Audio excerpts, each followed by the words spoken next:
Okay, graduates, please stand up. And then, please raise your right hand and repeat after me. I state your name. Hereby solemnly pledge unbroken allegiance to my alma mater in appreciation of opportunities for the development afforded me as the students of Luis National High School. I pledge active membership in the Luis National High School Alumni Association. National High School Alumni Association. Wherever I may be. Through association with fellow alumni. I shall ever do my best. To uphold the ideals. And traditions of my alma mater.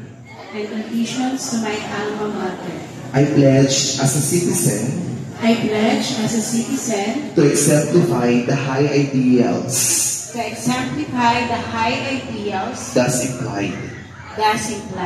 Rendering positive service to community, state, and nation, and so to live. As ever to bring honor and respect to my alma mater. Thank you. Thank you, graduates, and congratulations. So on behalf of Luis Barangay National High School Alumni Association, our heartfelt congratulations and welcome to the alumni family. So palakpakan po natin ang ating mga sarili. So simula sa gabing ito, isa na kayong bahagi ng Alumni Association ng Luis Barangay National High School. Okay po? So kanina habang pinagmamasdan ko kayo, nakita at naramdaman ko ang init na pagmamahal na meron kayo para sa Luis National High School. Tama po ba yon?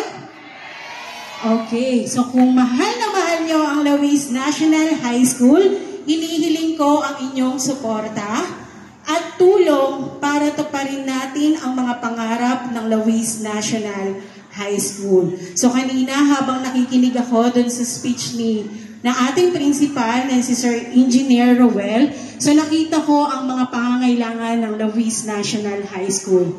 Naway tulungan nyo ako at sana magkaisa tayong lahat para sa ikauunlad ng Luis National High School. Muli, congratulations my dear graduates and welcome to Luis Barangay National High School Alumni Association. Thank you. Thank you, Ma'am Chris Aquino Eben, for your message to our alumni. Huwag niyo itapon yung sombrero niyo, guys. Okay. So, guys, ito. Meron tayong special part of our program. Aside from your ceremony. Okay? So, one of our outstanding teacher here, join me to salute him for his outstanding and remarkable journey in Luis National High School. Let us welcome again here on stage Sir J. E. Ecolivia, outstanding teacher of Luis National High School.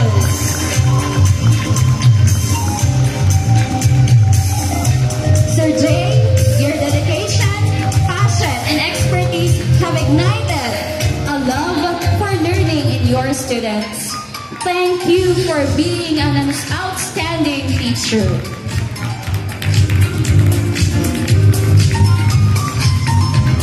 Okay. Kasi ang ating napakagaling na teacher ay paano ba ang word na ito?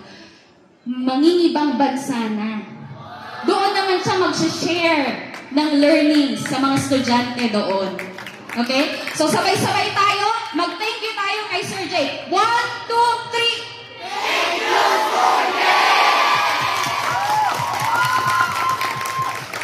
Any message, Sir Jay?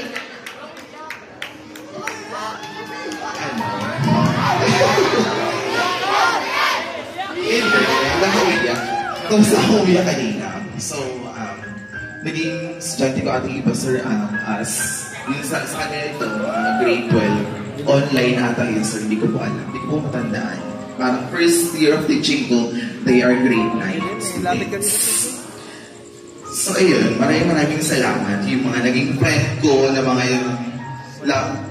alumni ng ngayon, maraming salamat sa and also, syempre, maraming salamat sa alma mater ko, ito, sa Luis National High School. So, masaya ako kasi ito yung first year of teaching ko sa Department of Education. Dito ka agad sa alma mater ko. At ito, naka 4 years na ako.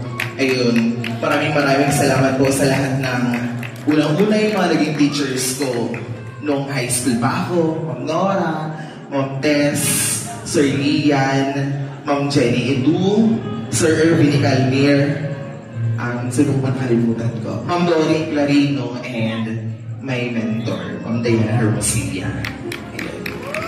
And then, maraming salamat po sa lahat ng bumubuo ng Luis National High School, lalo na sa ating head, na si Engineer Ruel Imerza, Sir Emmanuel, at sa lahat po ng mga teachers. Yan, kina Sir D, kina Ma'am Sara, Ma'am Noemi, sa lahat, hindi ko na po isa-isahin. Maraming salamat po. Lahat po ng natutunan ko dito, i-share ko naman po sa kanila. Kasi po ang gagawin ko naman po talaga doon is to share the knowledge, the pedagogy, the curriculum that I have learned here in the Philippines. And then right after that, tuturo ko dun sa ibang bansa. And then, siguro after ng contract ko, kung may balak pa akong bumalik dito sa Pilipinas, i-share ko naman yung knowledge na natutunan ko doon sa inyo. Siguro sa mga anak niya na, kung babalik pa ako dito. Pero hopefully sana makabalik pa ako dito ng maayos at buo. Ayun. Ano pa bang gusto niyo malaman? Ayun, masaya na malungkot. Kanina kasi saya ang naiyak ako dun sa mapa kasi naisip ko talaga yung mga magulang ko na iiwan ko talaga sila para sa future nila at syempre para sa future ko din. Marami din po kasi akong pangarap kaya pinurso ko itong pagiging ibang bansa. Masaya ako dito sa Pilipinas pero siguro sana mas maging masaya ako doon sa bagong journey na nakakit ko. Kasi, ito na